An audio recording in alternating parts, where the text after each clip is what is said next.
Buenos días, buenas tardes y buenas noches. De alegría, hoy prácticamente el equipo fundador o refundador de la plaza, Carlos Laró, Xavier Bru de Sala.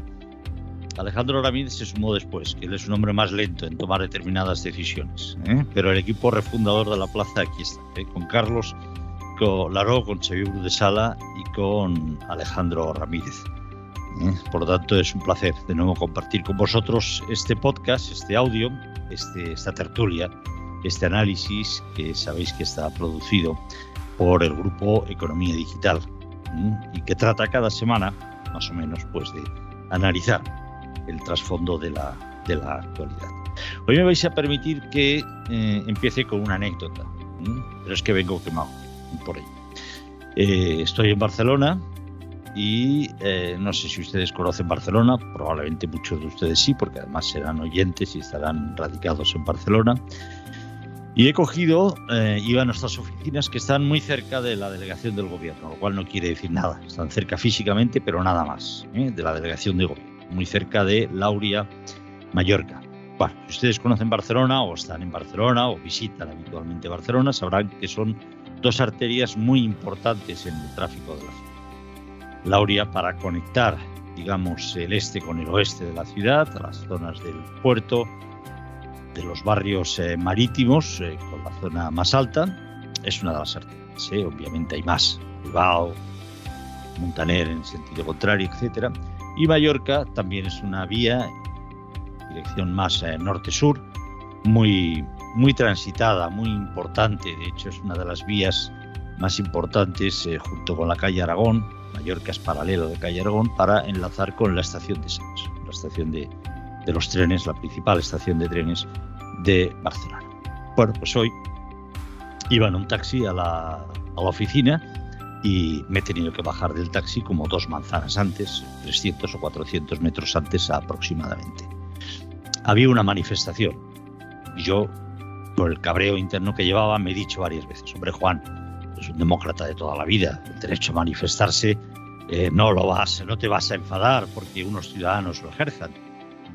Bueno, venga, Juan, compórtate, manifiéstate democráticamente y que no te pueda el haberte sentido perjudicado individualmente. Bueno, tiene razón, señor taxista, páreme, por favor, total son 300, 400 metros, voy a andar. El taxista, pues no sé lo que pasa, pues esto pasa cada día. Supongo que estarán protestando frente a la delegación del gobierno, como sí ha sido.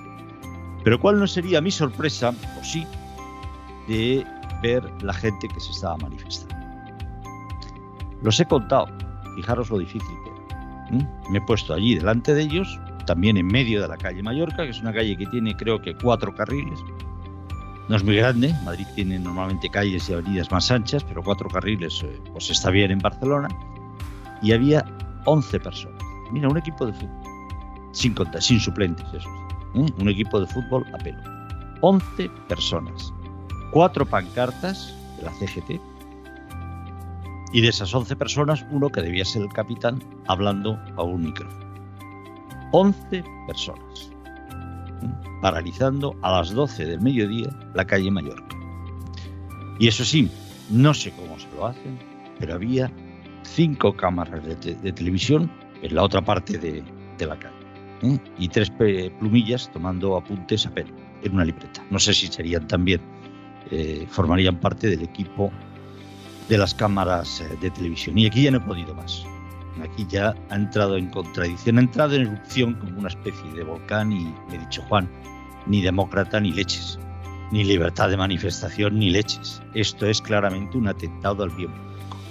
11 personas, por mucha razón que tengan, que lo ignoro, y una de las razones que tienen es evidentemente el derecho a expresar sus opiniones, no pueden, no deben imponerse a un bien muchísimo mayor como es poder circular por la calle Mallorca a las 12 de la mañana un viernes.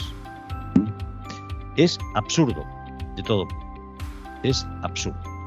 Luego nos quejamos de que salgan, yo no porque soy un demócrata, lo advierto, pero luego nos quejamos de que salgan impulsos más autoritarios. 11 personas. He estado por ahí saludarles uno a uno, diciendo: olé vuestros cojones. y no los vuestros, sino de aquellas personas entre cuyas manos está salvaguardar el bien público con mayúscula que os permiten hacer estas tropelías.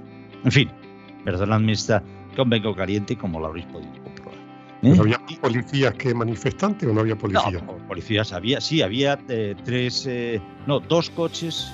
Si es que lo he contado todo, he tenido 5 minutos, digo, ya voy a contarlo bien. Había 2 coches de la Guardia Urbana, es que son 11 personas, es que tampoco era parando para que, supongo, a nadie con más mala uva y con instintos asesinos, cosa que yo no tengo, no le diera por apretar el acelerador cuando llegaba ahí y ponerse no solo el mundo por montera, sino a algunos manifestantes. Ya digo que esto me parece un instinto asesino de todo punto reprobable y que nunca justificaré. Perdonen la comparación. Y un coche de los Mossos de Escuadra que estaba uno de ellos hablando por teléfono, no sé si con sus superiores o con la novia, porque claro, en algo hay que ocupar el tiempo, mientras teóricamente se protege a la ciudadanía. ¿Alguna información más sobre el dato? No sé de qué. Sé que estaba leyendo, el capitán del equipo estaba leyendo algo sobre que la reforma laboral o la reforma no sé qué no protege a las mujeres. No lo sé, alguna cosa de estas. Desde luego. En la edad también me fijo. Aproximadamente entre los 20 y los 30 años. Por encima de 30 es que juraría que ninguno. Supongo que además que una buena parte deben ser liberados de la CGT. No debe ser ni siquiera, pero ya todo eso sí son especulaciones, porque a pesar de que me lo pedía el cuerpo no me he detenido a pedirles además podría estar mal visto por las fuerzas realmente existentes a pedirles la documentación. En fin, queridos Carlos, Xavier y Alejandro, esto es una anécdota, pero me ha parecido para mi salud necesario abrir con ello, pero también tiene alguna lectura política de trasfondo que seguro que luego... Pero está bien que no desarrolles una úlcera, o sea que... que seguro que luego vosotros haréis el favor para que no quede así simplemente como un exabrupto.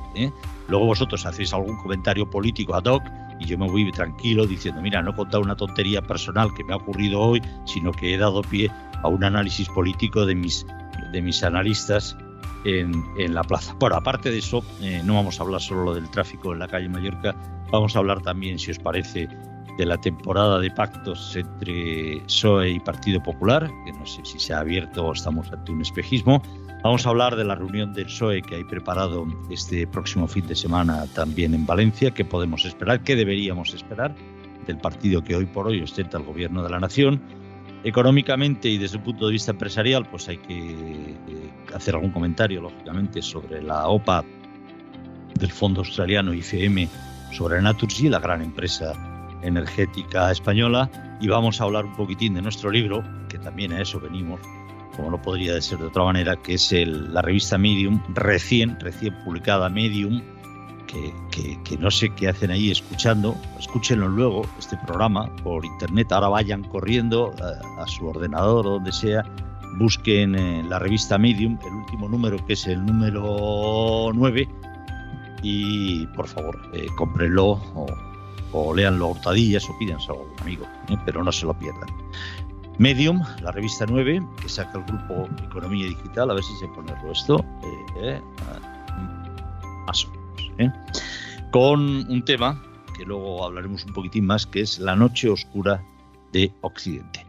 Carlos, Xavier, Alejandro, ¿os parece bien que empecemos? ¿Sí?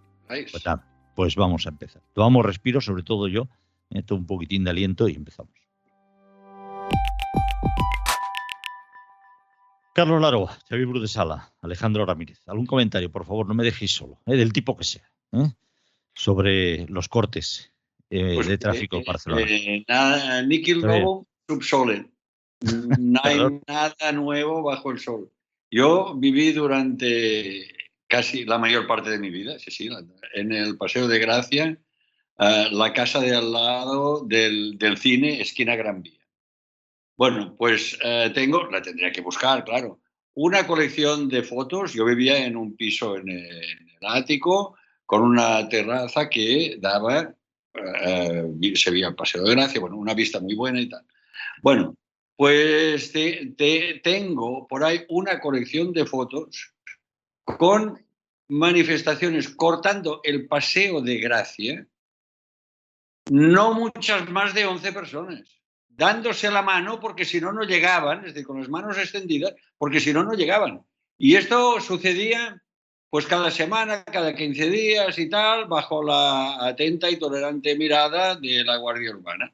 Bueno, eso duró un tiempo hasta que hubo, yo fui partícipe naturalmente, pues un debate periodístico y tal, y bueno, y al final se llegó a una especie de consenso de que, hombre, no pueden cortar si no es un grupo, digamos, de un cierto número, pues en 40, 50 para una calle así, 80 para Paseo de Gracia. Pero bueno, esto era lo normal durante un tiempo. Supongo que no ha sucedido en los últimos años, porque y ahora, pues bueno, pues ya que vuelven a bajar las tensiones varias que hemos vivido, pues bueno, entonces ya resurge otra vez la tolerancia y la policía, ¿verdad? Pero esto no, realmente esto no puede y no debería ser. Hay una proporción que es, al final, que si en vez de 11 son 6, también, porque 6 personas, no sé, con una cuerda, también pueden, ¿no? Es que fíjate, no. Xavier, eran 11 personas. Pero lo que digo es y que había esto 6 o 7 cámaras. Muy claro, a menudo.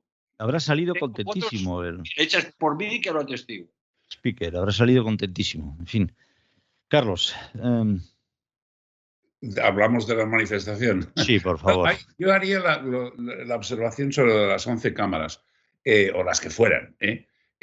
Obviamente las manifestaciones la mayor parte de las veces no se hacen para que el delegado del gobierno tome nota y llame inmediatamente a la Moncloa para lo que sea, sino para salir en los medios, ¿no? Y obviamente, fundamentalmente en los medios audiovisuales. El problema que relatas de desproporción entre la cobertura y la realidad, hombre, se solucionaría de alguna manera si los medios de comunicación no entraran en ese juego. Y eso se soluciona en esta manifestación en concreto, quizás con simplemente dar unos planos amplios, demostrando que son 4 gatos y diciendo, ha habido una manifestación, pero ha tenido esta repercusión. Eso los medios no lo hacen. Y desgraciadamente, pues la realidad que se traslada a los ciudadanos a través de los medios muchas veces está distorsionada por el hecho de cerrar el foco y eso a mí me parece una muestra más de la deriva o de la falta de calidad del periodismo muchas veces y la influencia que tiene sobre el discurso político, sobre la vida política, ¿no? Podríamos hablar durante muchas horas sobre este tema, no creo que merezca la pena, pero me parece una observación al hilo de lo que has comentado que merece la pena pues tener en cuenta, ¿no? Alejandro.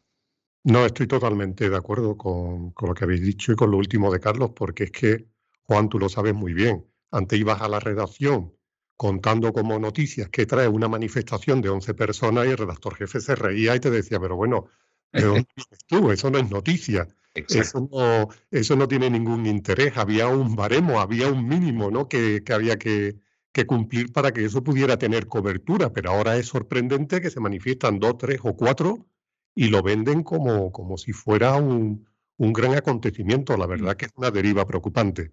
No, yo estoy de acuerdo con vosotros. A mí me preocupa más también que las autoridades, que los medios de comunicación entren en ese juego. Ya es triste, porque indica falta de criterio, falta de profesionalidad, falta de saber el papel que estás. Es decir, los periodistas muchas veces se escudan en una frase que yo odio en las redacciones, que es que lo ha dicho fulanito. Bueno, sí, pero es que para contar lo que ha dicho fulanito no lo necesito usted.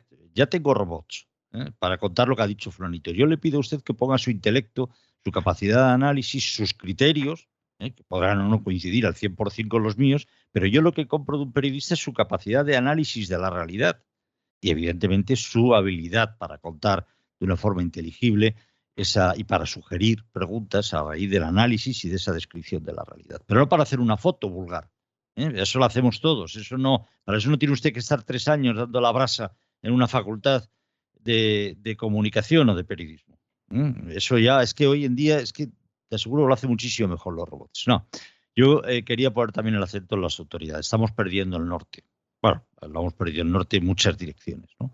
Pero proteger la libertad de expresión no puede ser mantener cortada la meridiana por estrictamente, que también aquí los he contado, porque desgraciadamente estaba obligado a pasar durante un tiempo, todos los días a las 9 de la noche en defensa de la libertad de los presos políticos por 25 o 30 personas. Eso no puede ser libertad de expresión, porque esa libertad choca inmediatamente con la libertad de movilidad de las personas, con otros derechos. Y evidentemente aquí hay que aplicar los criterios de proporcionalidad de los que hablabais vosotros, ¿no? Y evidentemente 11 personas no pueden cortar la calle Mallorca, porque ese supuesto derecho, que puede encontrar otros miles de formatos para manifestarse, va en contra y pisotea un derecho de una mucho mayor número de personas que también tienen derecho a desplazarse libremente por la ciudad sin ser molestados, etcétera, etcétera. En fin, Xavier, querías comentar algo y entramos en los temas gordos. Al final de aquella historia. No es una deriva que empieza ahora. Esto, digamos, que es recurrente relativamente. Se supone que los que convocan manifestaciones, pues a medida que van encontrándose con, por un lado, la tolerancia de las fuerzas de orden público y la indiferencia, y por otro lado, con cierta complicidad de algunos medios de comunicación, pues bueno, ellos mismos van ensanchando cada vez más laxo el criterio. Y lo que quiero decir es que como acabó aquello que duró bastante tiempo, y acabó con una especie de pacto, pero por lo menos, no sé si ese pacto no, pero funcionaba, que si eran menos de 40, 50, 60, no sé cuánto, entonces hacían su manifestación por la acera del Paseo de Gracia, pero no por en medio, pero es que además cortándola, como dices tú, porque claro, si se movían un poco ya pasaban los coches, ¿no? Y entre uno y otro. Bueno, pues eso acabó así y tendría normalmente que volver a eso, ¿no? Es decir, hay una proporción X, la que sea, pero que no sea ni de 20 ni de 30, a partir de la cual pues se pasan por la acera porque caben todos en la acera. Con el sentido con común, lo que sea, ¿no? Y el sentido común, claro, el sentido pero esto ya común. pasó. Oiga. Esto ocurrió, pues que vuelva a ocurrir antes de que cunda el mal ejemplo, porque es probable que esto que has visto tú hoy pues sea la segunda, la tercera, la cuarta, pero si va cundiendo el mal ejemplo, pues algo tendrán que hacer, claro. Muy bien, temporada de pactos, decía, pactos PSOE-PP, espejismo, muestra de una nueva voluntad de diálogo, de construir cosas o no. Esta semana, o estos recientes últimos días, hemos asistido a un pacto entre el PP y el PSOE y el PP para renovar órganos como el Tribunal Constitucional, el Defensor del Pueblo y no sé si alguno más, probablemente. El Tribunal de Cuentas, perdón. Tribunal de Cuentas, sí. Alejandro. Bueno, la verdad es que ha sido sorprendente, ¿no? Porque después de tanto tiempo con esta renovación paralizada, Casado ha tomado la iniciativa y yo lo encuadraría principalmente en dos puntos. Por un lado, en el impulso que ha tomado tras la convención, que ha salido reforzado, que ya tiene la proa puesta hacia la Moncloa y claro, las acusaciones que tenía que recibir por parte del PSOE y que se podría acrecentar, y este es el segundo punto, en el Congreso que celebra el PSOE este fin de semana, como que no es un hombre de Estado, que no cumple con la ley, que está paralizando órganos fundamentales para el funcionamiento de nuestra democracia. Creo que se libera un poco de todo eso, resta protagonismo a Pedro Sánchez, que lo va a acaparar desde la presentación de presupuesto a todo lo que va anunciando a este Congreso y se mete en esa pugna hacia la carrera electoral con una dimensión diferente a la que tenía antes de su convención. Ahora es difícil poner pega al paso que ha dado Casado. Carlos. Sí, yo estoy un poco con Alejandro en que algo ha cambiado. Sería interesante saber las razones reales de por qué ese cambio de postura tan repentino, si era repentino o no, si no era algo que estaba pensado de antemano y que se ha ejecutado en el momento en que ha parecido oportuno políticamente. Pero yo especulo ahí con la posibilidad de que, por ejemplo, Lesmes le haya dicho esto no puede seguir y si no lo arreglamos, pues dimite en pleno el Consejo y, en fin, y se precipita una situación. Es sabido que la mayor parte de los miembros del Consejo General del Poder Judicial quieren que haya una renovación porque para ellos supone un desgaste en su credibilidad y hay un desgaste internacional importante. Luego está también el dato de que convendría saber qué datos internos tiene el PP, tenía el PP, para decir hasta qué punto le estaba afectando lo que señalaba Alejandro, la acusación de la política del bloqueo permanente. Yo creo que hay una serie de factores que se nos escapan porque no los conocemos, que han podido influir en la decisión. Y luego está, pues ahora la guerra del relato, pongo las comillas. ¿Esto ha sido un triunfo para el PP o para Casado? O como como el relato contrario del gobierno, es decir, les hemos forzado a cambiar de opinión, etcétera, etcétera.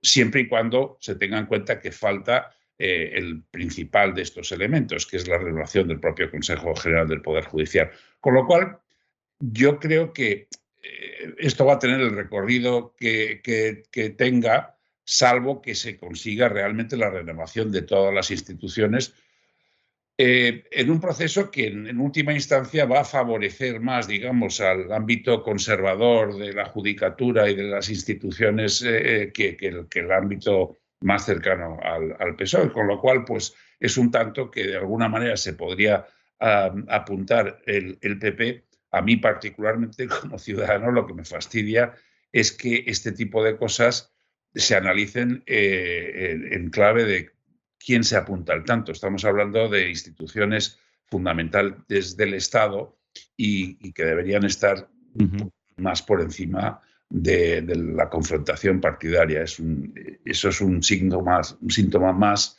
de cómo nos van las cosas, ¿no? Sí. Se ha forzado, como dice Carlos, como dice Alejandro, porque al PP ahora ya le venía bien, después de una pasada importante por la derecha, después de que el 12 de octubre pues, fuera abucheado el presidente del gobierno, etcétera, sin que él dijera nada, porque, paréntesis, siendo una fiesta de todos, no es el momento de apropiarse de la fiesta silbando al oponente político. Es decir, las fiestas nacionales no deben o no deberían funcionar así, y es malo para los países y para todos que sucedan estas cosas. Son momentos de celebración colectiva y si puede ser incluso unánime. Pero cierro el paréntesis. Bueno, si tenían un momento favorable o estaba forzado un poco porque ya estaban sobrepasando todos los límites del calendario, etcétera,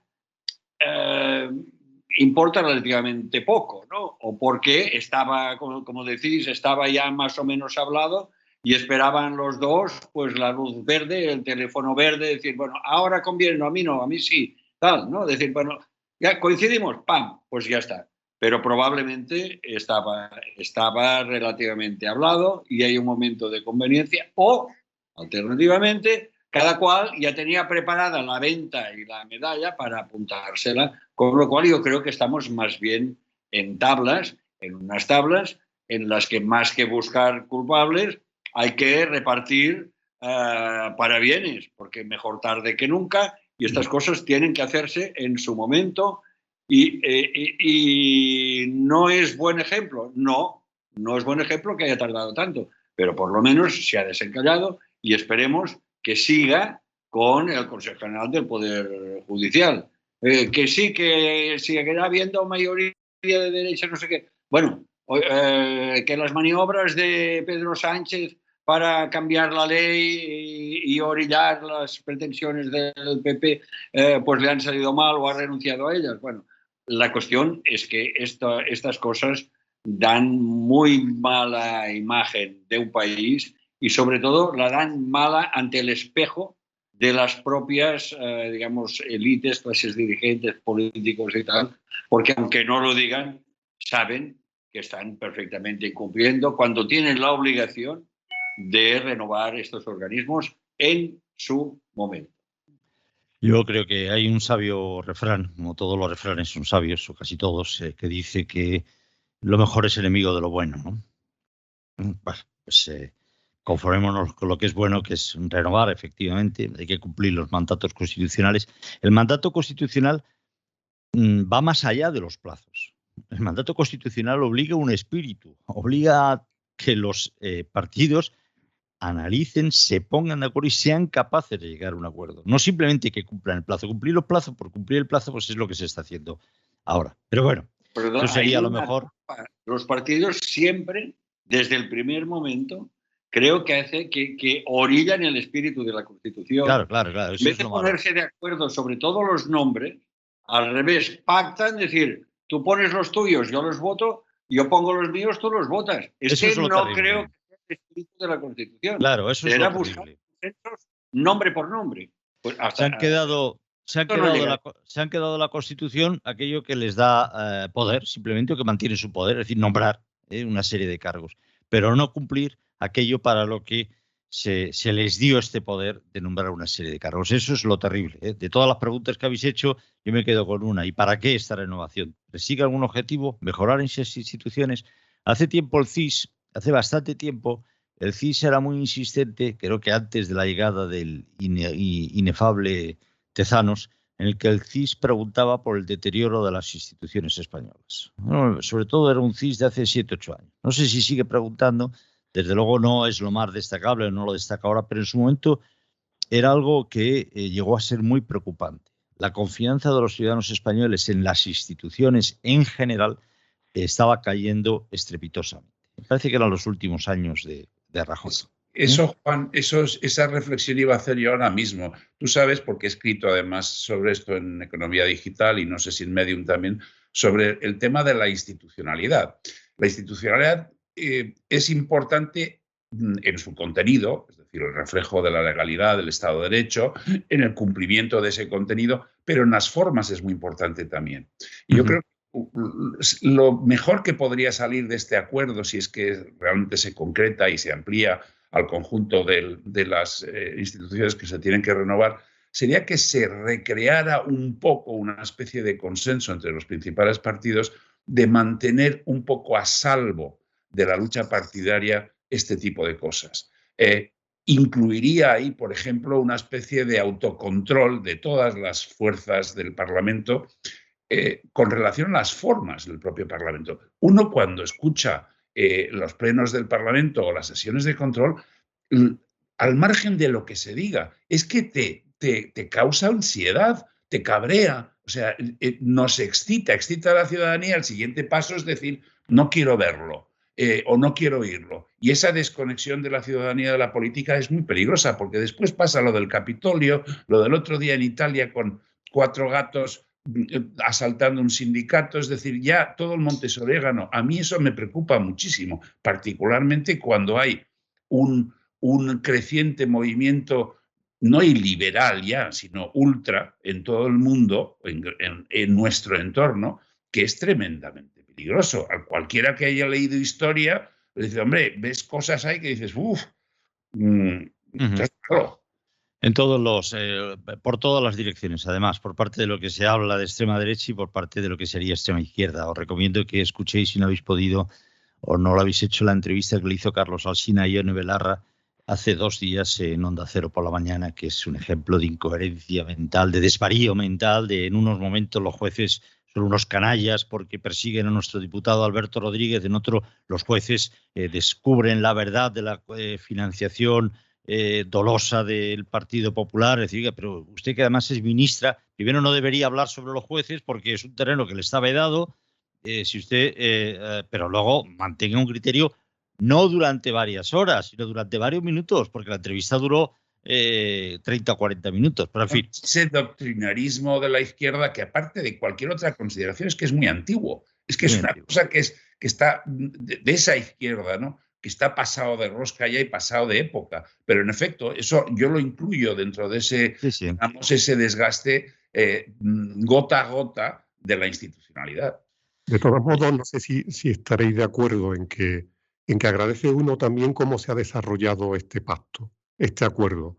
que ha dado una dimensión institucional y el sentido de Estado que tiene estos dos partidos, que cuando vemos negociar algo al PSOE con sus socios de gobierno, pues la verdad es que da vergüenza ajena lo que van soltando, cómo se desarrollan esas negociaciones y en este sentido, pues la verdad que se agradece ese ruido que se ha eliminado, esas acusaciones, esa tierra quemada que ponen por medio cuando quieren intentar algo con chantaje y con, en fin. Yo solo les hubiera echado, me hubiera ya sido colmado más, o sea, ese día me hubieran puesto más contentos todavía si hubieran salido dándose un abrazo y enorgulleciéndose del pacto que habían alcanzado.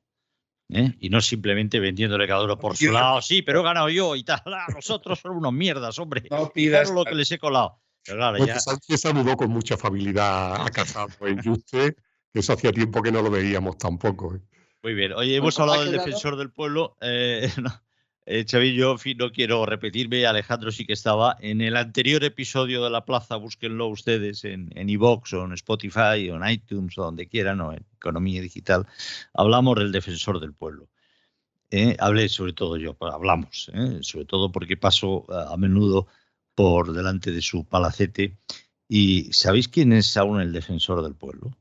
Fernández Marugán. Pero ¿sabéis quién es la adjunta de Fernández Marugán? Es no porque fuera consensuado por los dos partidos, sino porque era el adjunto cuando Soledad Becerril, ¿os acordáis? ¿Habíais nacido? Cuando Soledad Becerril decidió que pasados 5 años, si los partidos no se ponían de acuerdo, se iban. Y ahí estaba Fernández Marugán, que estaba de adjunto, y pues me toca, si no hay acuerdo, soy yo el defensor del pueblo. ¿Sabéis quién es ahora la adjunta primero del defensor del pueblo? Alejandro sí, porque es que lo tocamos en la plaza de la semana pasada. Pero vosotros no, porque sois muy jóvenes. La adjunta del defensor del pueblo es Concepció Ferrer, nombrada para este cargo por Convergencia y Unió, que tampoco habíais nacido cuando existía Convergencia y Unió, seguramente. Bueno, esto es el defensor del pueblo, de quien seguramente la semana pasada no me lo supieron decir ni Alejandro ni Nuria, pero estoy convencido que vosotros, así a bote pronto, me sabéis dar 2 o 3 iniciativas relevantes de tamaño institución.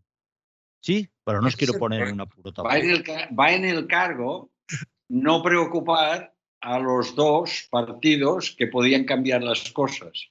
Y por lo tanto, cuanto más bajo el perfil, cuanto más bajo la mesa está el defensor del pueblo, más duración para el chollo. Hasta que llega un momento que, bueno, y ya está. Y supongo que el adjunto después lo debe nombrar o debe ir por escalafón, lo que sea, el más antiguo debe ser el adjunto, así no se pelean en casa y ya está. Pero es una institución que pasa desapercibida voluntariamente. Yo no he querido preguntar, no he querido indagar más.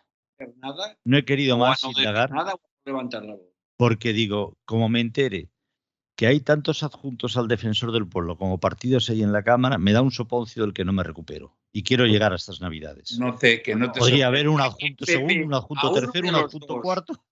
A uno de los dos le moleste, se van a sentar en el cuarto discreto o en el reservado discreto y lo van a resolver. Y eso lo sabe perfectamente el defensor, el adjunto, el siguiente y el tal.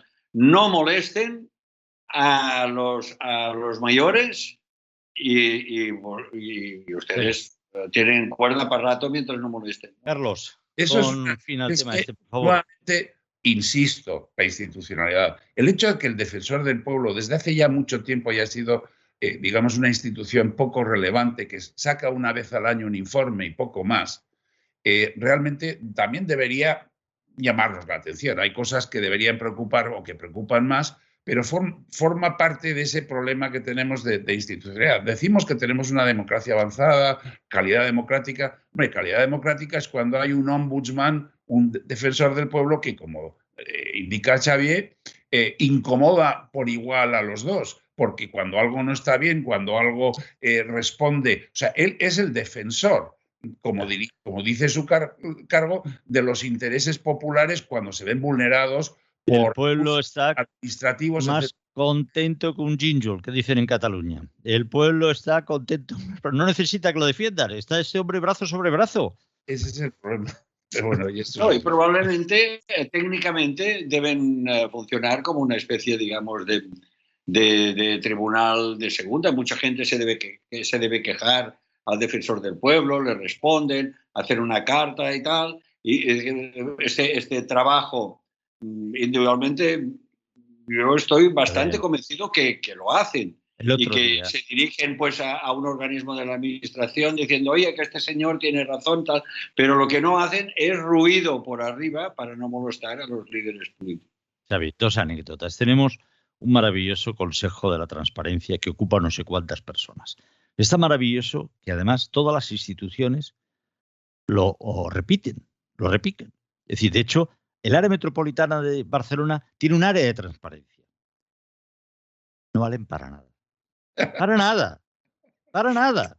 Para colocar, amigos. Estás desatado hoy, Juan. Es que el otro día hacía una broma. Digo, para colocar, ¿no? Claro, el otro día hacía una broma en la plaza, lo digo, madre mía, cómo les dé por descentralizar ese ánimo descentralizador del Estado que le ha dado a Pedro Sánchez y nos mande a Barcelona, a la sede del Defensor del Pueblo, vamos a tener que utilizar tu querido Paseo de Gracia y retitularlo como Avenida de los Defensores de los Pueblos de España, porque vamos a tener el Defensor del Pueblo español, el Defensor del Pueblo catalán, el Defensor del Pueblo, que existen todos estos organismos, de Barcelona. Y estoy seguro que Novarris tiene un Defensor del Pueblo y si no le acabo de dar una idea al regidor de... Y porque se seleccionó por criterios objetivos y después el gobierno municipal actual le pareció demasiado independiente y con demasiada iniciativa, y lo que ha costado que le nombraran, con el currículum que tiene de ser efectivamente defensor del pueblo. Pero lo que le ha costado y lo que les ha costado a la gente que presiona, bueno, pero ustedes son la izquierda, ustedes son esto y no lo nombran. ¿Cómo puede ser? Si ha ganado de calle el proceso transparente de selección. Venga, al final, no. Más rápidamente. ¿Qué esperáis? Pero rápidamente, por favor, del Congreso del PSOE de este fin de semana. A ver, que habla Alejandro, que lleva un rato callado. Sí que esperáis cosas, sí. Venga, Alejandro. Más que nada autobombo y ¿cómo se dice esto? Y disciplina. Consignas, disciplina y autobombo, porque no está el horno para bollos con lo que sube el PP. Bueno, Alejandro. Hay que ver, ¿no?, el escenario que afronta ahora Sánchez con el de 4 años atrás, después de esas primarias tan duras con Susana, con la lideresa del PSOE en Andalucía en aquel momento, con un partido dividido, roto. Ahora busca la unidad, se centrará mucho en destacar los avances en políticas sociales. Y a mí me ha sorprendido también la invitación a Felipe González. Felipe González ha sido, yo creo que más duro que Pablo Casado con Sánchez. Las cosas que ha dicho Felipe González de Pedro Sánchez son tremendas. Si tiramos de hemeroteca, en el último año ha dicho cosas terribles. Pero ¿qué ocurre? Que aquí Sánchez es listo también y no quiere perder ni un solo voto. Ahí me comentaba un dirigente socialista que de 55 años para arriba los recelos hacia Sánchez son tremendos. Textualmente decía, nadie lo puede ver. Y claro, es un perfil de militante muy cercano a Felipe González, que le tiene mucha estima, y al ver ese distanciamiento y al ver las políticas de Sánchez, completamente estaban al margen del partido. Y ahora con este giro, con esta invitación, con esta unidad que quiere dar del partido, creo que Sánchez es otra estrategia más con vista a que en las elecciones no se le escape ni un voto por ninguna parte. También otra cosa que quería apuntar, que eso igual Carlos puede añadir algo más como política internacional, no sé si hará mención, porque también Sánchez quiere hacer una alianza con la primera ministra de Nueva Zelanda, con Jacinda Ardern, y con Trudeau, con el primer ministro de Canadá.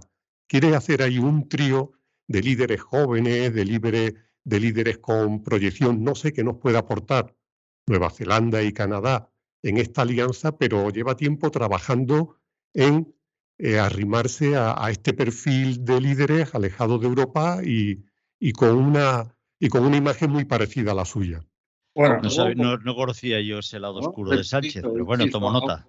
Es que Sánchez es, y yo no sé si esto fue influencia de Iván Redondo o qué, pero Sánchez sigue muy de cerca estas tendencias y quiere equipararse en efecto con esta gente. Ya querría yo que aquí, en lugar de ser Sánchez el primer ministro, el presidente del gobierno, fuera esta mujer, porque es una tía muy, pero que muy interesante desde muchos puntos de vista, sobre todo por una especie de integridad política que me parece, y de coraje político que me parece tremendamente valioso, ¿no? Pero bueno, sí, es por aquello de la legitimidad transferida o conferida. Si te acercas a uno, pues igual alguien dice, coño, pues son parecidos estos.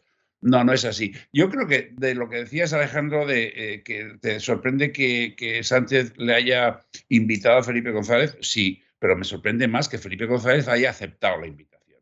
Y eso también tiene que ver con aquellos, los que conocemos, yo conozco el PSOE desde hace muchos años, no porque pertenezca a él, sino porque conozco a mucha gente. Hay alguna cosa que los socialistas tienen muy integrado en su personalidad, que son miembros del partido. Y en última instancia, yo creo que a Felipe González, por muy en desacuerdo que esté con Sánchez, hay una línea roja de cosas que no va a hacer que perjudiquen al partido al que le ha dedicado una buena parte de su vida y que le ha convertido en la figura que es, ¿no? Forma que yo creo que eso tiene interés. Otra cosa que me parece muy interesante es saber cómo termina. En este congreso está habiendo muchas ponencias, muchas enmiendas a las ponencias, una discusión interna interesante sobre elementos fundamentales de la práctica ideológica del PSOE.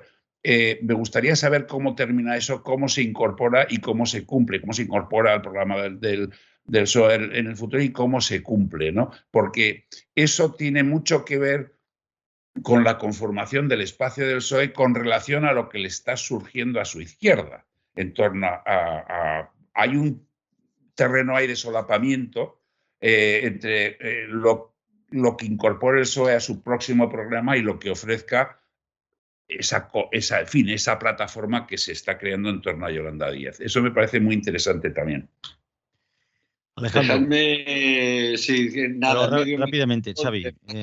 Medio minuto, please. Para el escepticismo.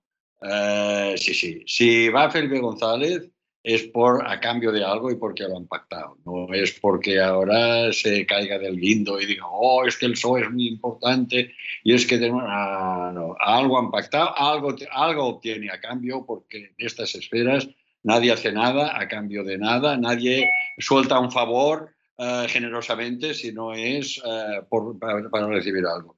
Y sobre lo que decías ahora, Carlos, todo lo que se escriba y se apruebe, si algo se implementa, como dice el vocablo nuevo, o relativamente, será por pura casualidad.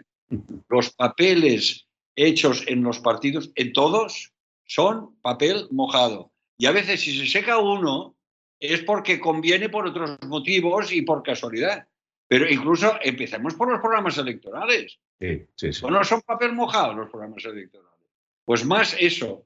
Es esta imagen de unidad que decía Alejandro, la autobombo, y acortar la capacidad de discrepancia sobre todo de los líderes autonómicos que chirrían un poco en relación a los pactos, sobre todo más que con la izquierda, con Podemos, con Esquerra Republicana y izquierda, bueno, limitar un poco estos chirridos y autobombo, disciplina y unidad, y vamos todos para adelante, pero no condicionar para nada una decisión de Pedro Sánchez o de cualquier ministro. Alejandro, Opa de Naturgy. Bueno, lo tenía muy complicado, ¿no? El fondo australiano tenía unas perspectivas de un 22%, de hacerse un 22% del capital, que fue reduciendo y al final se ha quedado en el 10%, pero es que con la oposición tan feroz de los accionistas mayoritarios, la verdad es que poco podía más conseguir este fondo. Al final su presencia en el Consejo va a quedar limitado a un miembro. Naturgy lo va a ampliar, no va a haber que prescindir de consejero independiente y bueno, parece que ha superado esta OPA sin ningún problema. Ayer lo que fue sorprendente cuando todo el mundo anunciaba caídas una vez que se conociera es que el valor se disparó. No, pero es posible que a corto plazo sí veamos caída porque se producirán ventas. Ha habido muchas compras antes de esta operación y el capital libre que se mueve en bolsa está muy, muy reducido y eso provoca este tipo de especulaciones. También con las posiciones bajistas que se tomaron hicieron que tuviera esta reacción el valor. Pero bueno, es verdad que lo tenía muy, muy complicado. Según al menos declaraciones hechas a la Caixa, a Criteria le faltaría o estaría dispuesta a comprar hasta un 3% más, ¿no? Hasta llegar a un límite del 29 y pico, ahora creo que tiene declarado un 26 y algo, que estarían los límites de la obligatoriedad de lanzar una OPA sobre la totalidad del capital o sobre una parte del capital. Por lo tanto, hay que ver qué va a hacer la Caixa, si va a realizar operaciones, si se va a acercar a ese 29 o qué.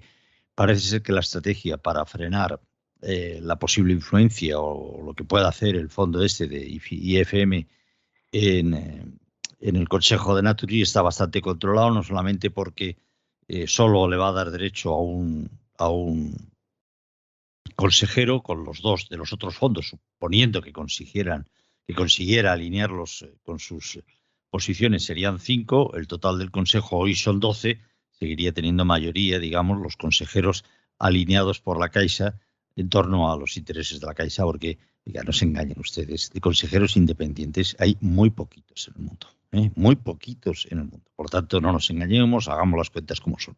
Pero además va a ser contrarrestado, como tú anunciabas, porque probablemente la Junta de Accionistas de Naturgy en su momento decida ampliar el número de consejeros del Consejo. Hay margen, creo, en los estatutos, pueden llegar, no sé si a 15, con lo cual se llenará con más consejeros independientes y, por lo tanto, ya IFM no solo tendrá uno de 12, sino probablemente uno de 15, y su influencia todavía será menor. Creo, estoy anticipando cosas que no sé si van a suceder. Especialista eres tú, Carlos. No, solo tengo una pregunta, porque obviamente, estando Alejandro aquí, pues uno se calla para no hacer el ridículo. Pero parecía que una de las exigencias de IFM era el cambio en la dirección. ¿Reynés seguirá? Pregunto. Sí. Yo creo que no hay ningún tipo de duda que seguirá. Otra de sus exigencias era que él se puso en contra toda la operación el tema del dividendo, ¿no? Que era contrario y eso al final también ha influido negativamente en contra del fondo australiano. Sí. Yo creo que una de las exigencias de IFM es que coge una bandera muy en boga en todo el mundo y en Europa, una bandera muy ESG, de separar las funciones ejecutivas de las de la presidencia. La presidencia tiene que ser representativa, institucional, tiene que haber un CEO, eso está muy en boga, ya digo, esta exigencia, no la han conseguido. Hay bancos en los que sigue habiendo, por ejemplo, el Sabadell, pues González Bueno es el hombre que asume, presidente, y asume todas las funciones ejecutivas, aunque hay un director general, un deputy, pero nada, y no creo tampoco que hoy por hoy Reynés vaya a abandonar las funciones ejecutivas, y si en un futuro corto lo hace y asume la presidencia, será con otro hombre muy próximo a las posiciones o que sepa defender los intereses de Criteria y de la Caixa, que fundamentalmente, como tú has dicho, es ordeñar esta utility para que dé el dividendo que necesita, junto con otras inversiones, pues la Fundación La Caixa, para hacer la labor que hace, fundamentalmente. Entiendo, ¿no? Muy bien, temas Medium, si os parece, ha salido ya está aquí.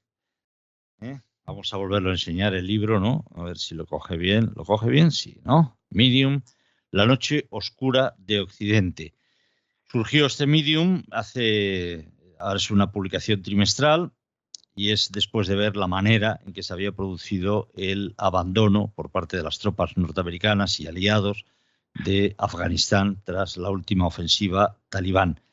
Esa primacía occidental indiscutida, 20 años después de la ofensiva global que Estados Unidos lanzara militarmente, sobre todo en el 11S, tras el famoso 11S, parece entrar en una fase de repliegue tras la derrota en Afganistán, tras el abandono de Afganistán. América y Europa se sumen en un mar de dudas sobre superioridad política, económica y moral, que hay que juntar al auge de China en todo el mundo, especialmente en Sudáfrica, también en Latinoamérica, evidentemente en Asia, a la irreductibilidad y consolidación de determinadas posiciones más políticas que económicas por parte de la Rusia de Putin y a las propias dudas que sacuden al mundo occidental, de lo que Carlos ha escrito abundantemente. Yo les recomiendo que busquen este número de Medium.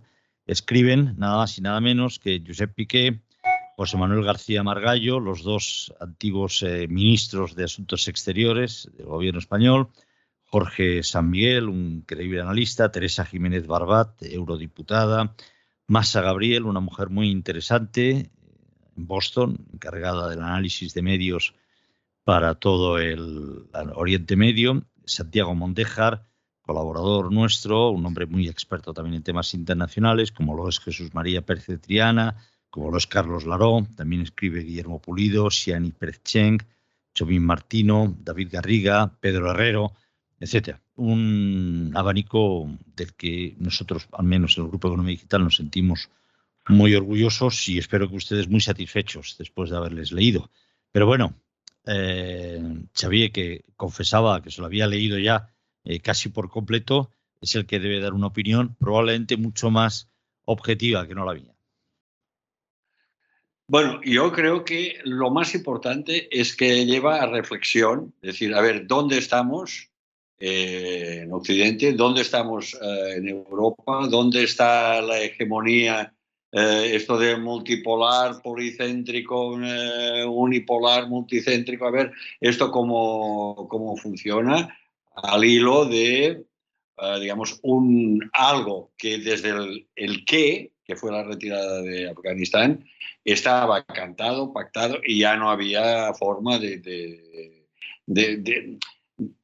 esperar más, ¿no? La otra cosa es el cómo, que fue un desastre completo, pero desde el punto de vista geoestratégico el cómo importa muy poco. El qué es que ahí aumenta la influencia de China en Asia Central. Vale, bueno, pues esto ya lo sabemos. Pero por otra parte, lo que no aumenta es el riesgo de sufrir grandes atentados en Occidente.